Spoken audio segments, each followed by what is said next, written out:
Hello, and welcome on in to the MO podcast. You're here with me, Consummation Sam, and my lovely co-host, Atreya. And today we're going to be talking about Bigfoot and whether he's real. Do you have any thoughts? Yeah, I'm a little bit of a skeptic. There's so many hoaxes. I've been watching videos. There was, in 2008, I remember reading at work that there was a group of researchers that had discovered this Bigfoot body. I was so excited.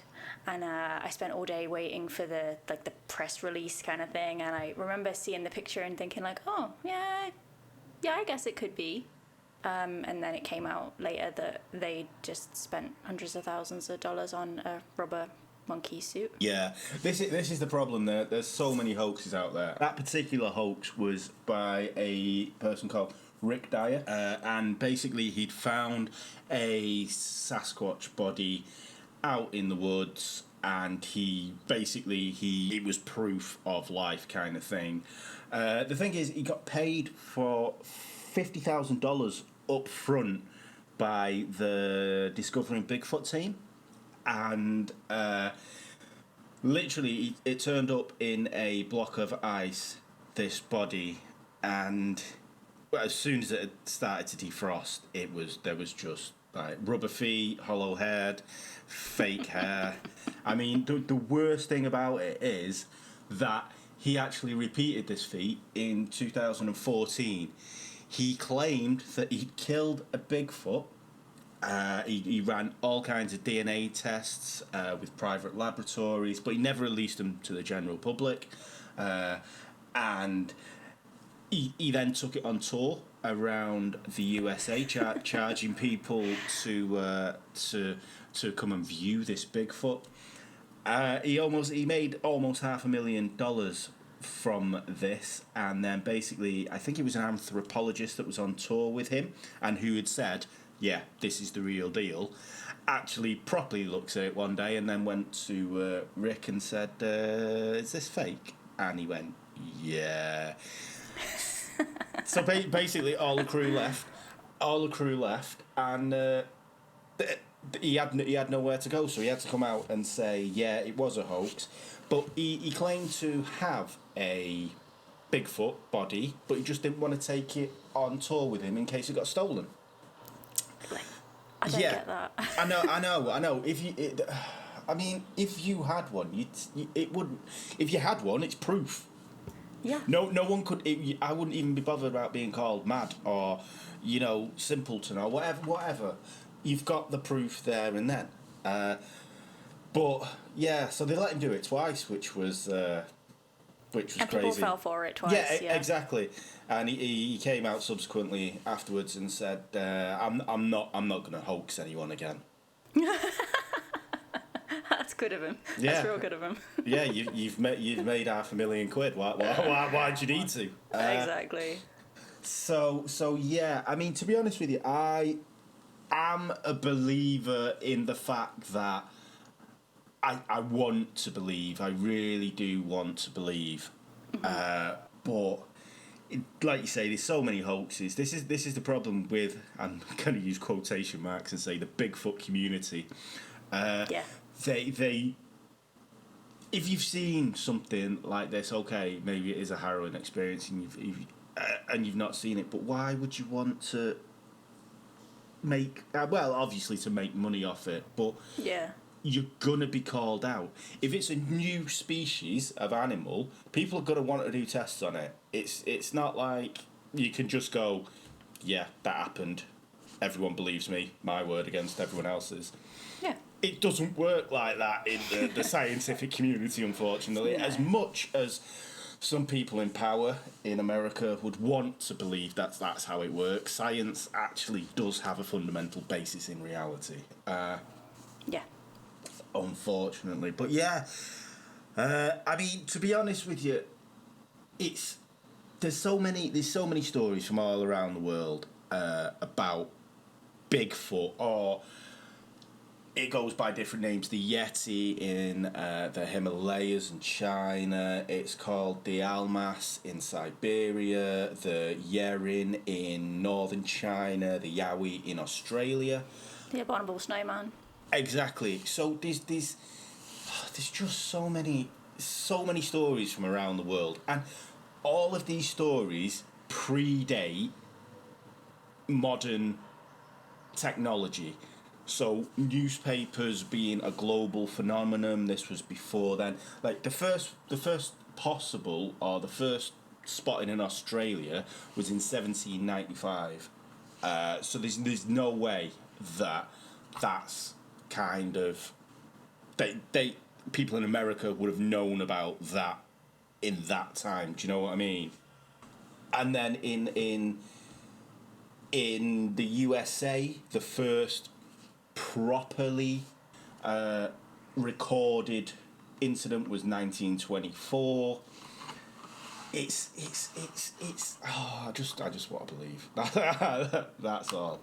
But I will say the Patterson footage is pretty compelling the way that, I mean, I didn't realise until it got pointed out to me, but you can actually see muscle mass, you can kind of see bones moving, and I mean, at the same time, it does kind of look like a man in a monkey suit, but I get what they're saying, you know, it's more compelling than the other videos. Like, I watched one of an alleged juvenile Bigfoot, from 2007. I swear to God, it looks like a man in a gimp outfit. I think I guess the photographer just came across like a dog in sight or something and got a bit scared, and his first thought wasn't, oh, this is a man in a gimp suit. It's, oh my God, it's Bigfoot, because as you do, you know. So I'm not convinced with that one.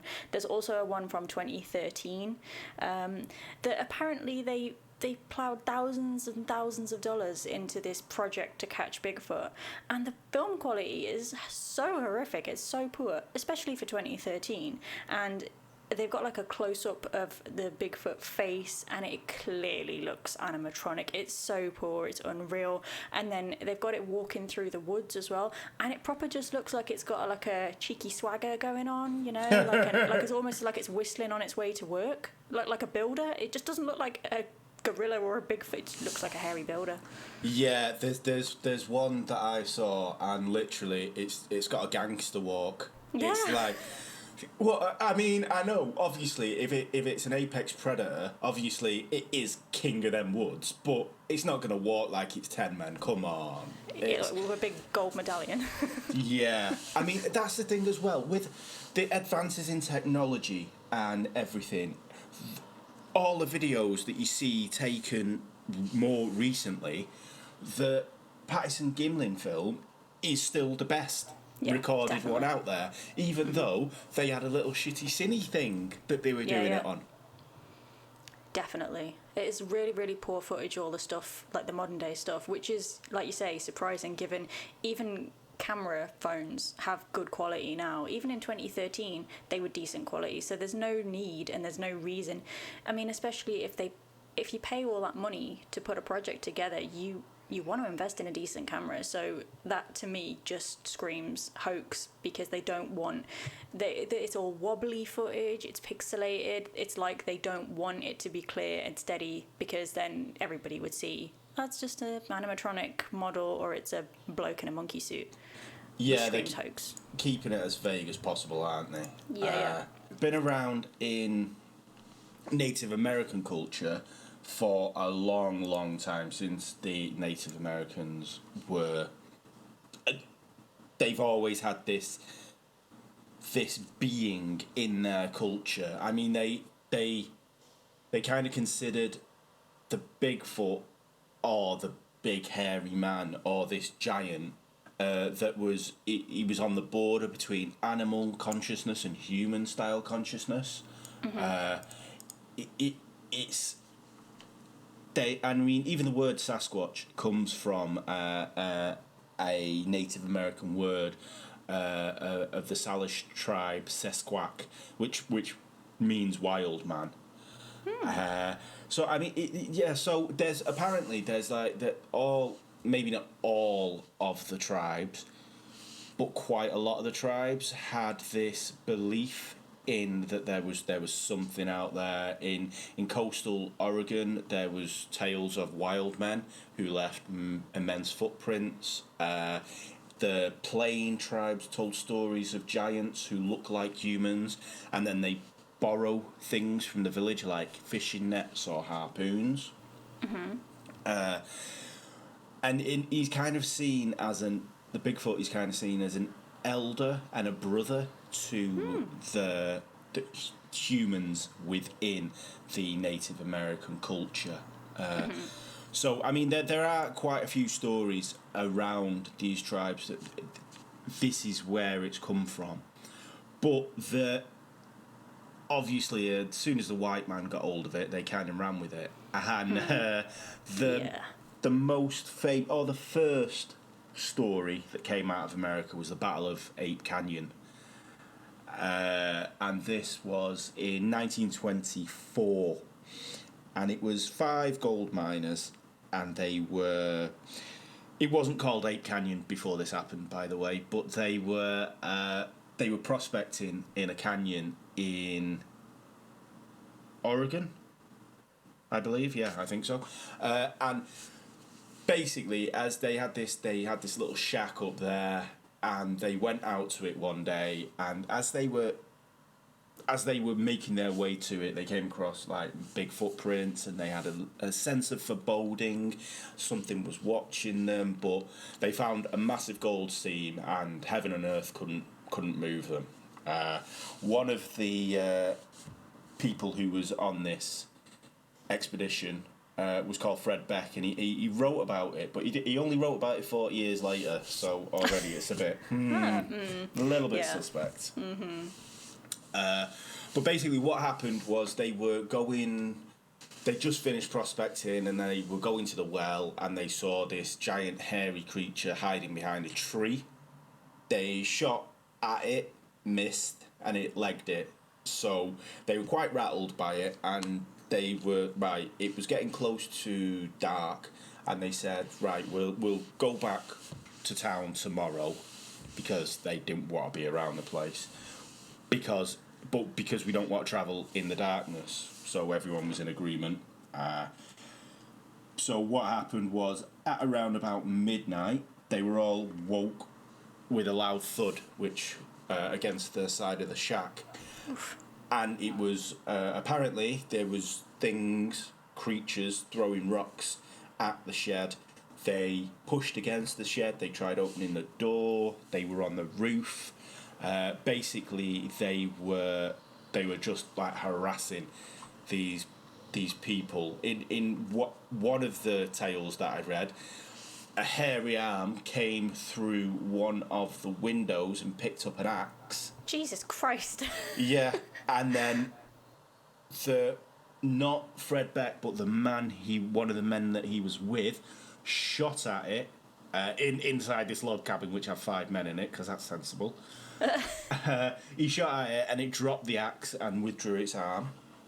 God, that's terrifying. Yeah, so basically they pretty much stayed up the whole night with the bed against the door, them pushing against the door.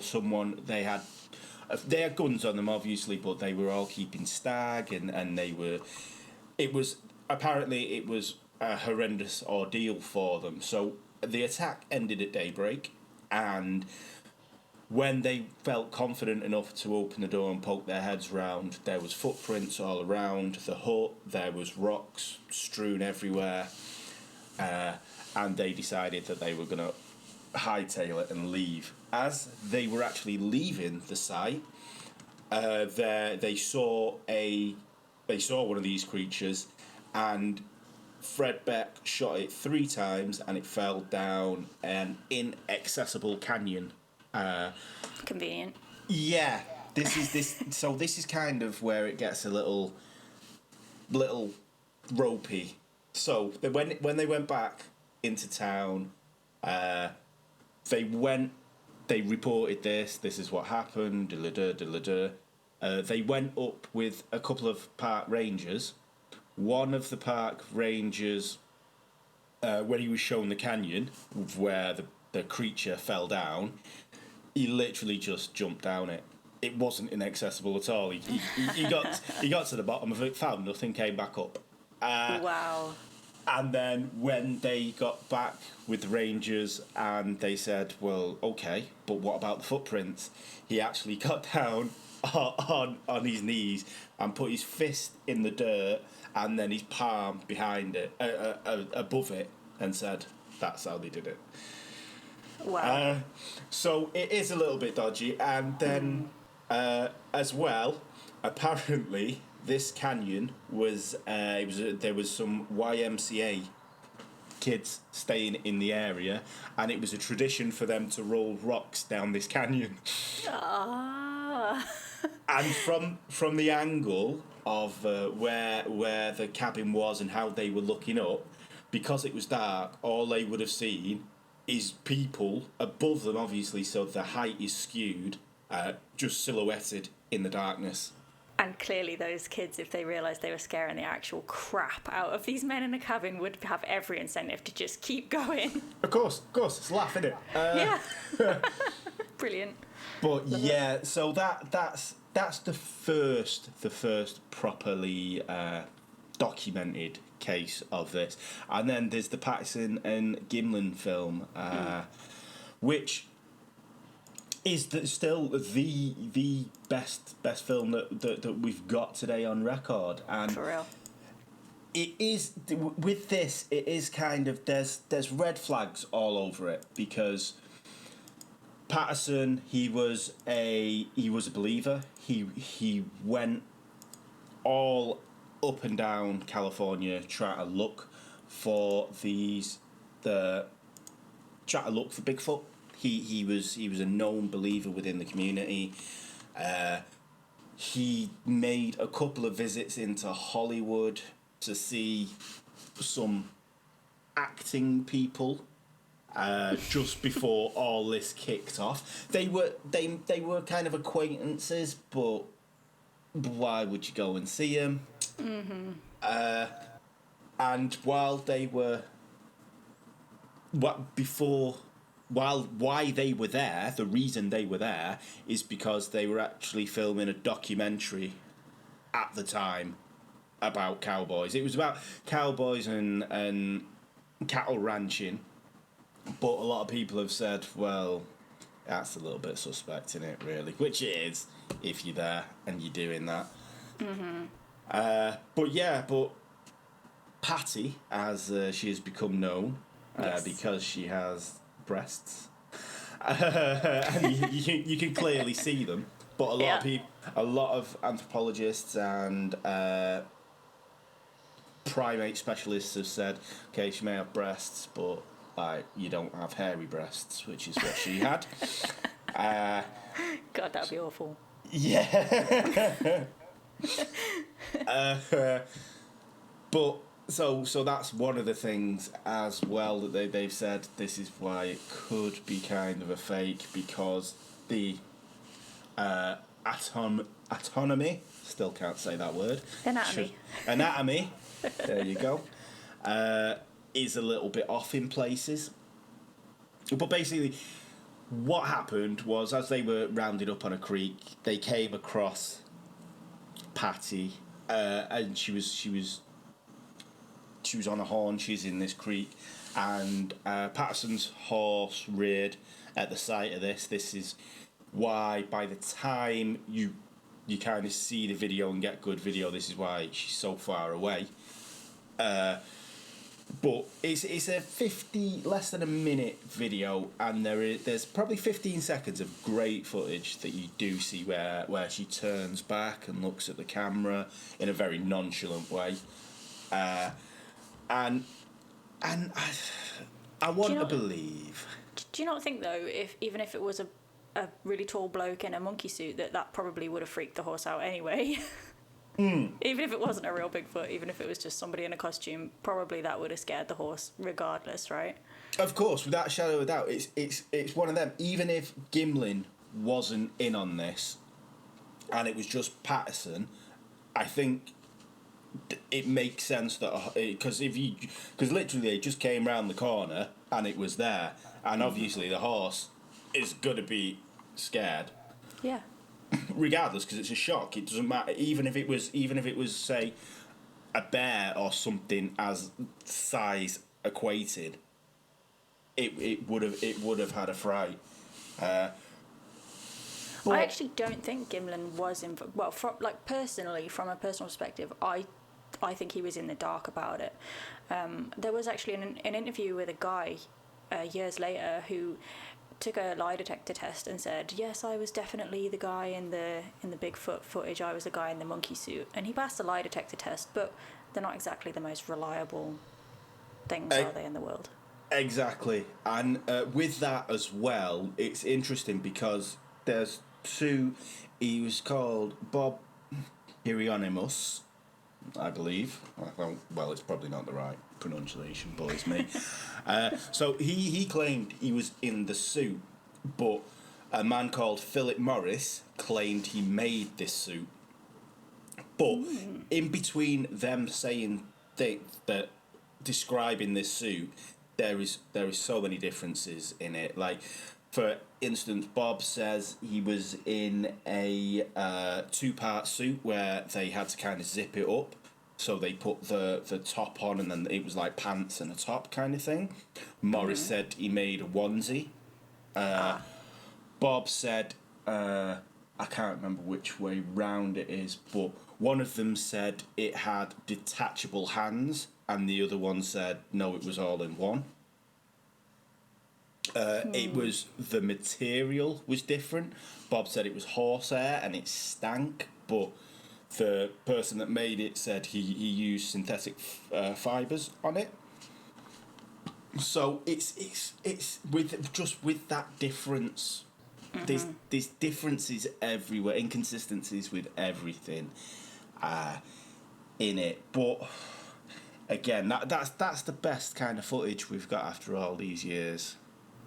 You know, speaking of like eyewitness accounts, when you were saying about the prospectors in Oregon, I saw a video about a woman who, she didn't actually give a time period or anything, but she said that search and rescue had been called in to Oregon to look for a missing 4-year-old boy. They searched all day and all night. He wasn't found, and then the next morning he was found by the side of the road, and all he kept banging on about was this big hairy man who found him and put him on the side of the road.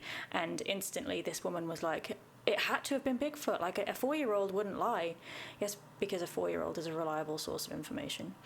Like, and could it not just, like, say if a 4-year-old, say his dad was clean shaven and some bloke, big hairy lorry driver or something with a beard came and found him and put him on the side of the road and then left, would that not constitute as a big hairy man? Like, instantly they think Bigfoot. Like, could it not just be a man with a beard, that this child is not, a beard is not a familiar thing to them? Yeah, exactly. That's the first thing they shout for. And I mean, as well, there's you go back to like Grizzly Adams and Mountain Men of that ilk. They've all got big bushy beards, don't they? God, They're all like, so he could have been wearing a bear skin or something if he lived off the grid and in the mountains kind of thing. Obviously, it's not. And kids are stupid anyway, so. And I wouldn't like. I guess if a kid had been missing for a full day, and you were just some random bloke who lived on his own in a log cabin in the woods, you probably wouldn't want to be the person who was like, hey, I found this little boy, because they'd be like, oh my god, you're the crazy old man that lives in the woods, you kidnapped him. Exactly. What have you been doing up there? Jesus. Yeah, exactly. Yeah. You would just be like, you just sit by the side of the road here and I'll just pretend I was never here. Yeah, exactly. I mean, there's it's just some people just jump to it straight away. I mean, there was a documentary on Netflix like a couple of years ago, and it was called Discovering Bigfoot, and it was by a guy called Todd Standing, and he's, I don't want to use the word controversial figure when we're talking about Bigfoot, because it has no relevance, does it really? No. Some people in the Bigfoot community don't like him, let's say that. But you're watching this documentary and you're going, oh my god, this actually seems sane and rational. And the way he describes it, the way he goes on about it and everything. And then literally it's like an hour and a half, and the last 10 minutes, you just go in, I have wasted 90 minutes of my life. Yes, I watched it. Have you seen it? And yeah, then things, exactly the same. you just look at them and go, do you think that's going to fool people? Just the way that head just turns, like, you're just like, oh my god. And it blinks and you go, I can hear the motors whirring. It was just, I got so involved and so excited. I was like, oh my god, this guy's talking sense. He's really rational. And then you get to the last 10 minutes and you go, lunatic. Yeah, definitely. I was watching it and I was just like, oh my god, I'm gonna throw something at the TV. I can't even.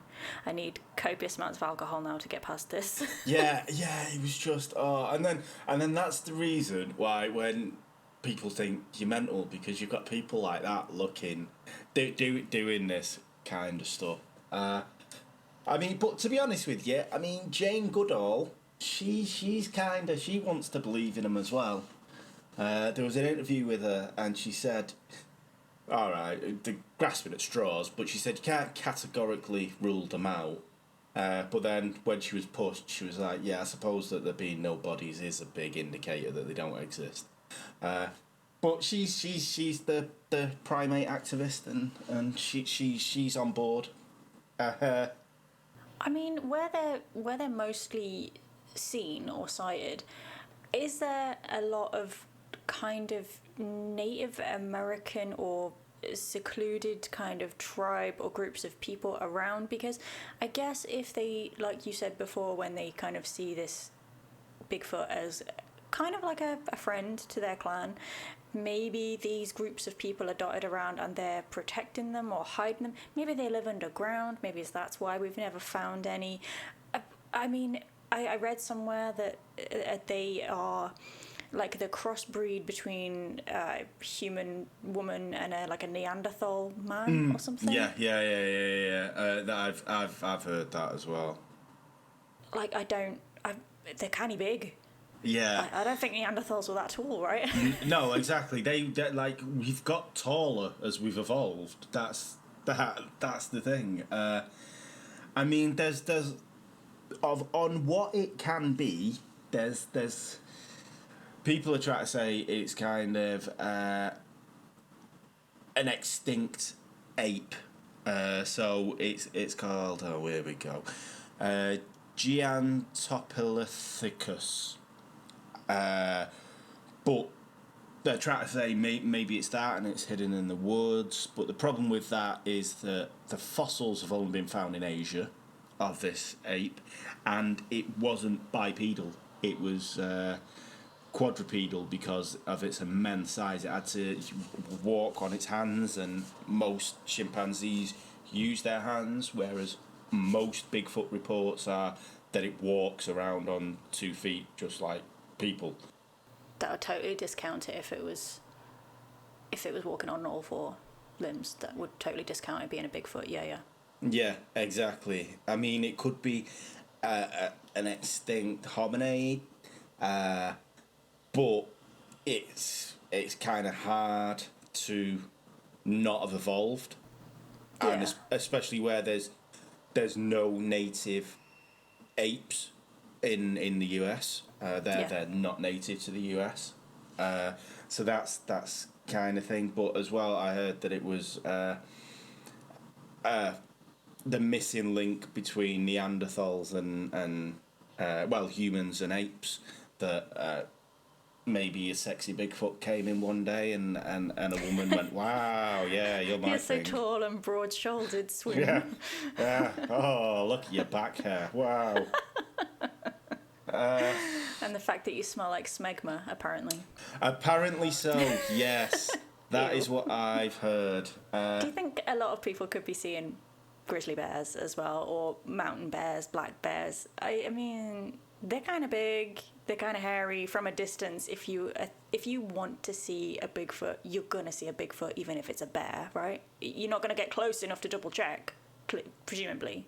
Of course, yeah. I mean, even at the turn of the century, the term Bigfoot was used for 2 bears that were harassing communities within the Pacific Northwest of America.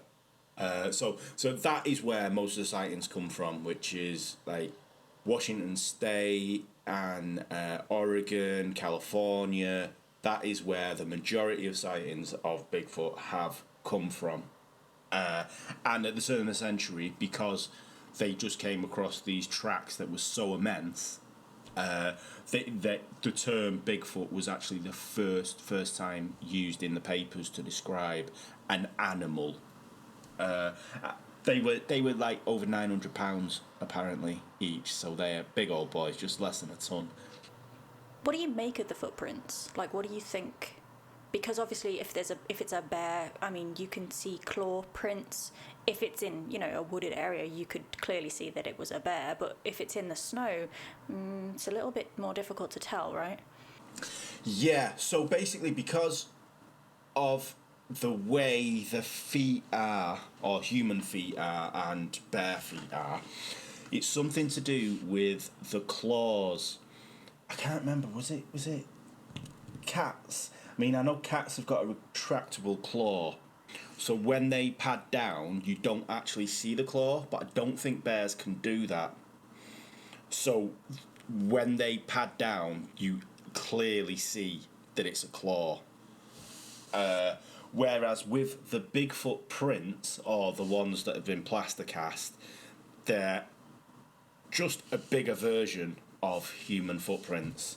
Yeah, and they're too big. Even if they were kind of, I mean, I know when it goes in the snow, that when the snow melts, it makes the footprint bigger. So a human footprint could be mistaken for a big footprint as it expands when the snow melts.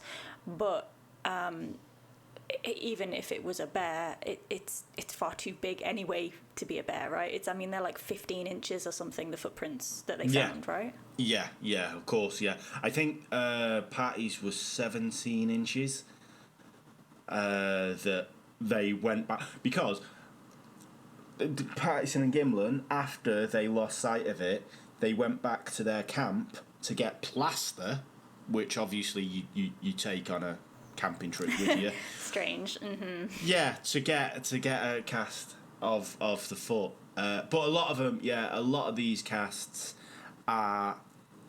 they're just bigger versions of human footprints, and you can see the big toe, you can see the little toe. They're very defined in the footprints. So I don't think they can be bears. They can't be bears, but whether they're... I mean, there is a way to fake them, isn't there? You could make like a model foot, and but I think they're on about like the weight of the body supporting the foot would have to be, you could tell if it was put in the ground clearly straight away if it's a hoax because of the indent, how far it's gone in, of the depth of it, and the heel to toe kind of thing of walking. Yeah, I mean, I believe the Patterson Gimlin film more than I believe in just having casts, just seeing the casts. But obviously the casts need to come from somewhere, and a lot of people that come across these casts, they don't really... I mean, obviously they've heard of it, but they don't... They're not as clued in as to do a hoax. If you know what I mean, like Rick Dyer and Todd Standing, they're in the community, and the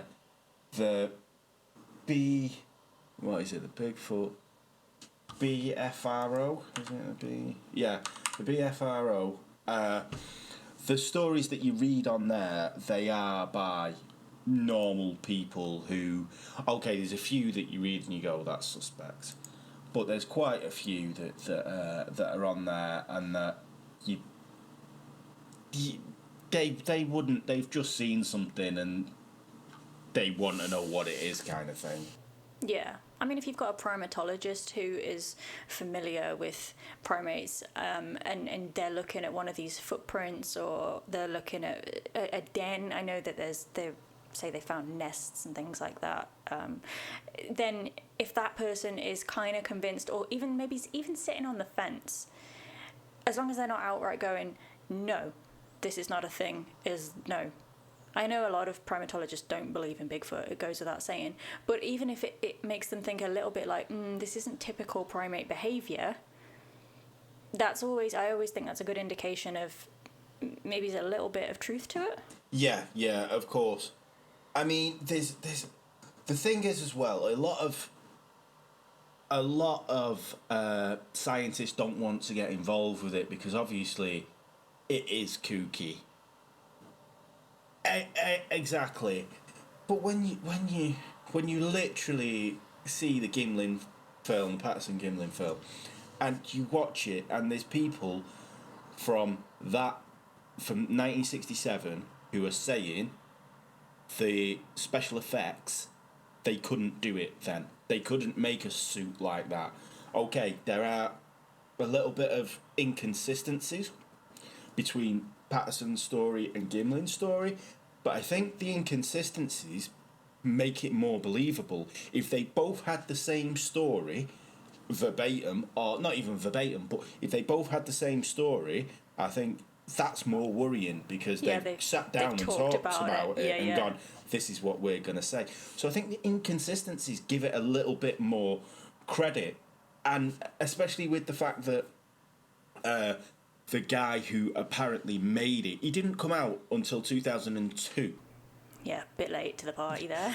Exactly, and he turned around and said, well, I don't want to give the secrets away of how films get made and that, and it's like, it's not the magician's circle. Yeah, no. It's not you know what I mean?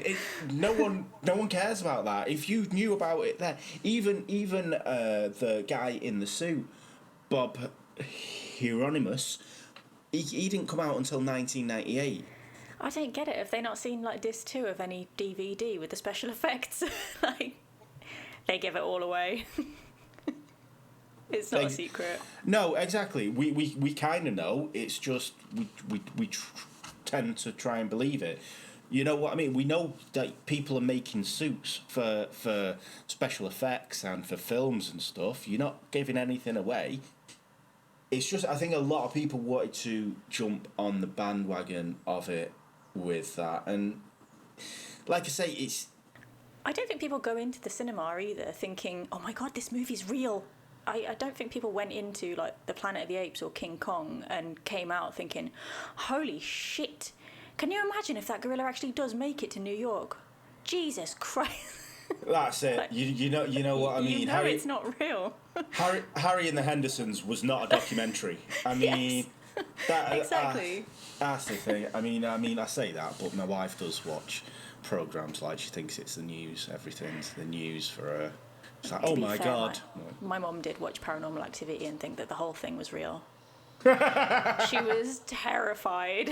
Oh, bless. Yeah, my stepdad had to tell her halfway through that, yeah, you know this is just a movie, right? It's not real. And she was like, what?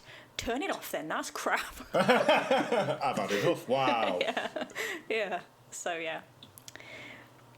But, okay, so as well as the footprints, so we've got hair samples, haven't we? This is the big thing. They're always sending away hair samples. I mean, in 1976, the FBI actually, this man badgered the FBI into testing a hair sample that he'd found that he was convinced was Bigfoot. And he sent them a letter saying, look, we actually take this very seriously. Please don't mock us. Can you just prove one way or another whether this hair belongs to an unknown species? Could it be a Bigfoot? And so the FBI sent it away to the lab. It came back, it was a deer hair.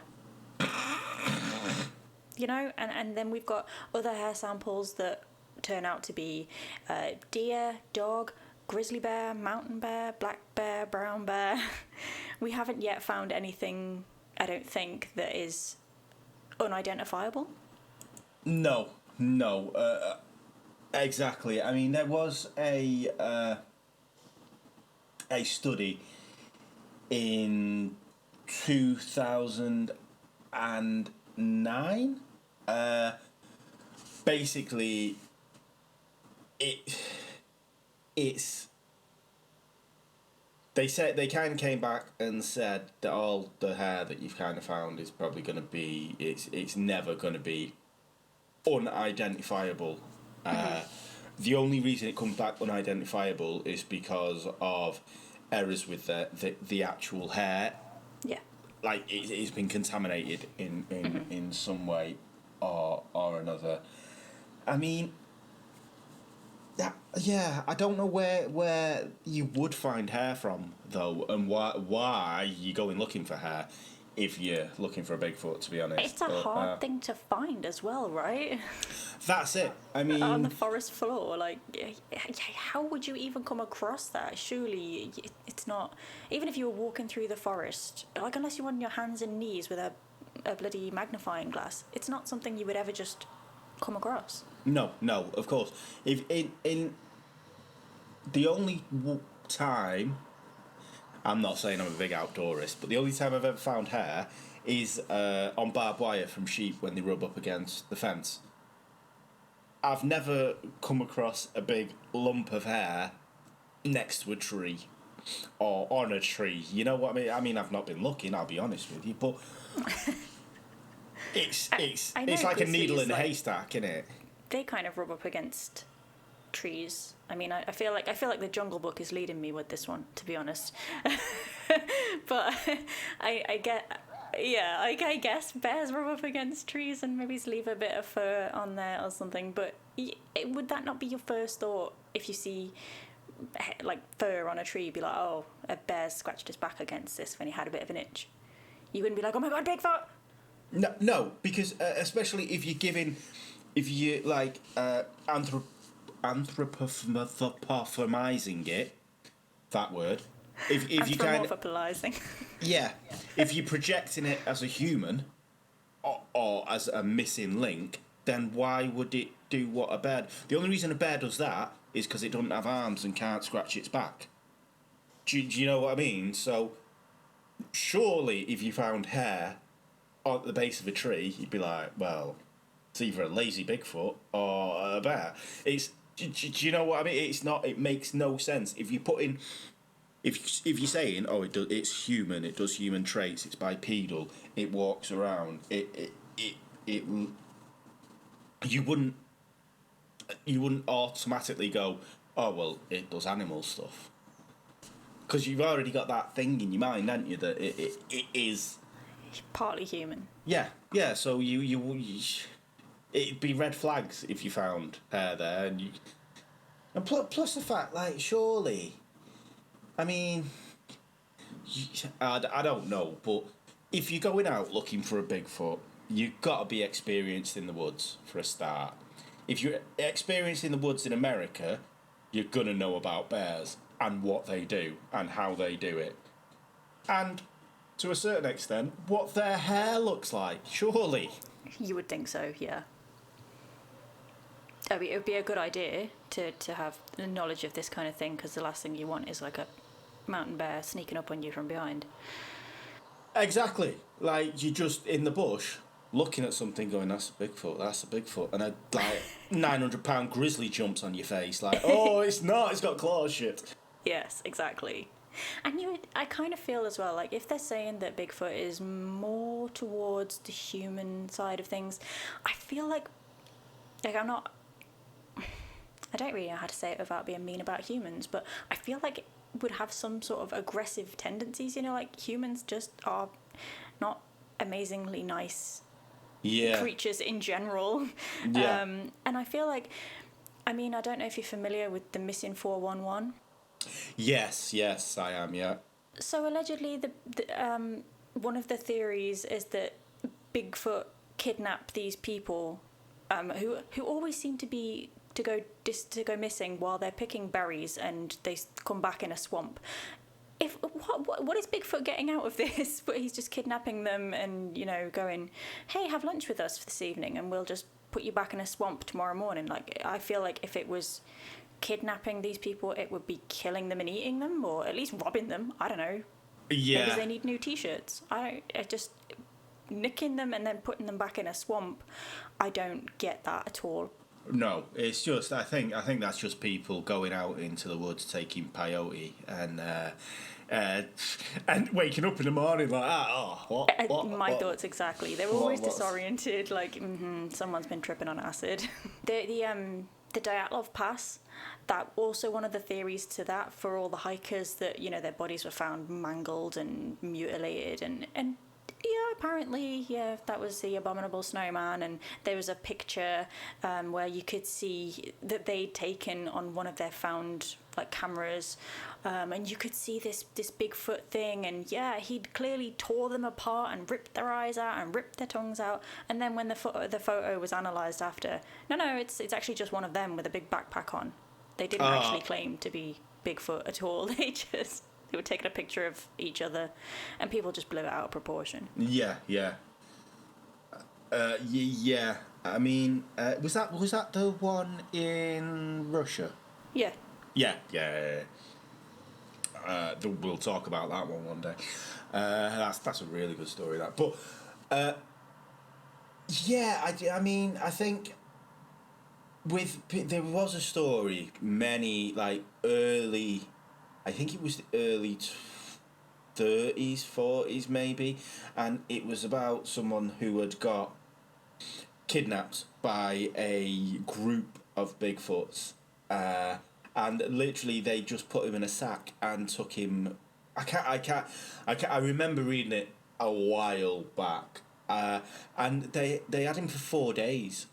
In this colony, he was just in a sack for 4 days. Boring. Yeah, and basically he broke free.